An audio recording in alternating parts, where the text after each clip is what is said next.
So, a little cheerful. Hank Williams fever.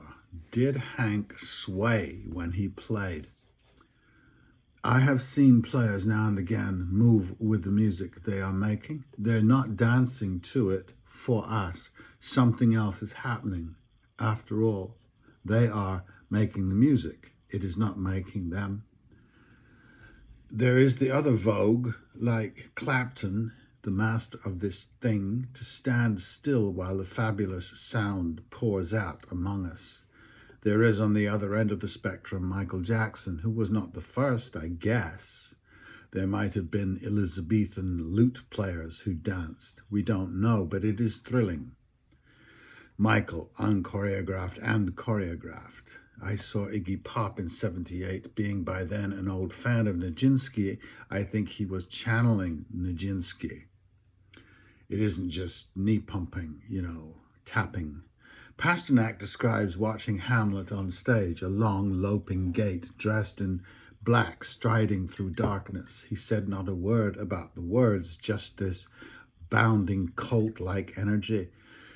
It might be disheartening for some people that poetry is not a difficult task, and to court real trouble, I don't even think it's a talent, it's an action anyone enjoys or doesn't, and its movement is this slightly possessed swaying, the rhythm of possession. Did Hank Williams sway? It sounds that way. Those songs sound like they came from his dark Hamlet place, that lonesome whippoorwill, a paragon of animals, Keats again, and his nightingale. I'll argue about God no more. She tells me it upsets her and the rest. I am trying to think of that guitar player that swayed like a drunk. I did see Joni Mitchell do it once, on the Rolling Thunder, I think. It made so much sense. She stood very tall, I remember, with her arms out, and she sort of jumped. Not high, just on the balls of her feet, and she was in it. We know it when we see it, the Elvis thing, before he copied himself. And the powwow, which I've not seen for real, and being a European, I long to see the dance where no one is watching. But we are watching, of course. But there is something else. I haven't seen the dance yet that does it. Ballet to modern or flamenco, they are all arts, and this is not that.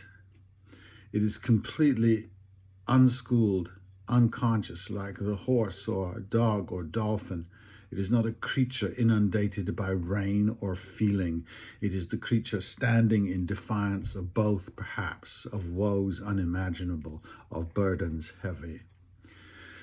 I thought of Hank Williams because Tom Hiddleston played him in a movie, and he swayed, as I remember, and he was foreign to the country music and the boots. He was took up with it, and in this sway was the touch of genius the man does possess. Both. And of course, Nureyev didn't need to dance to accomplish much. He might just stand or walk. Lots of people dance. With Nureyev, it seemed to me, here was a dancer dancing. The steps were his, not learned, not a man or woman trained and full of grace, but just that sway.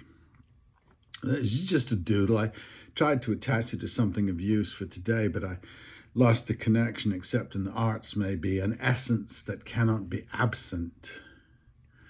There was a boy recently, a young man in a production of Julius Caesar playing Brutus, who has a few solo speeches, as we know, alone. And as each one was coming and the others exuented, he relaxed a little. Now I am alone on the stage, and except that he went too fast for thought, he was remembering, not thinking. His monologues had a genius quality, as if he wanted to be there. Thanking God Cassius was away and he had it all to himself, a Piaf or a Judy Garland thing. So back to my Dante meeting, and the discussion continued whether we should cast Virgil as or worry about him as a sorrowful, unsavable pagan. I don't understand enough about the other people on the Zoom in the room, but the subject is spoken on and then disappears into a mass of other preoccupations, leaving me to say, if I may, It seems to me and seems to linger in my memory that way back in the mists of time, there was a relationship between poets and religion. This also connects to Hank Williams. Dante, the writer, is mysterious to me. The poem is impressive and great to narrate. It has variety and rhythm and a great deal of passion. But as it is whole cloth, not like Virgil's Aeneid, which connects Rome to Troy, has a mission, this has no such purpose. Why does Dante choose Virgil as a guide? To make up a story of a quest through the detritus of Christiania, so roughly 1,000 years old, with a pagan poet as his guide and companion. It only fascinates. Dante is first and foremost a poet, not a wandering monk, and it seems that the writing takes him on a journey, and the diary of this journey is a bestseller. Today, I thought I'd lay it on the line, hoping not to offend a lot of strangers by stating what I can't swear to be true, but what I have gathered, that the monotheisms are the first religions in history that proscribe other religions. They are first to speak about false gods, false prophets. I don't know when this first happened and who wrote that book. Paul's unequally yoked and Deuteronomy's worshippers of false idols are the ones that jump at me. Witches were originally thought to be medicine women of pre-Christian Europe, potions and all that. But Dante seems so fond of Virgil and so needy of him as a guide and a source of older wisdoms. He seems to make little claim of Christianity being the one, the only, but as he is a poet, he and Virgil belong to something exclusive to itself, of its own. It did remind me of my General Crook's story and his great respect for Crazy Horse, a holy man in his own right, a shaman of the Lakota, while Crooks was a devout Christian. Crooks was a defender of the rights of the Plains Indian, and it is a wild and hopeful idea that he found this through a kinship with Crazy Horse as holy men of different types completely, but also the same, just because they were holy, that in a way there is one spiritual reality entered into by many people with many versions. It ain't the idols that matter, it's the place that we go that is religion, and definitely a place we can meet and would make a most magnificent movie.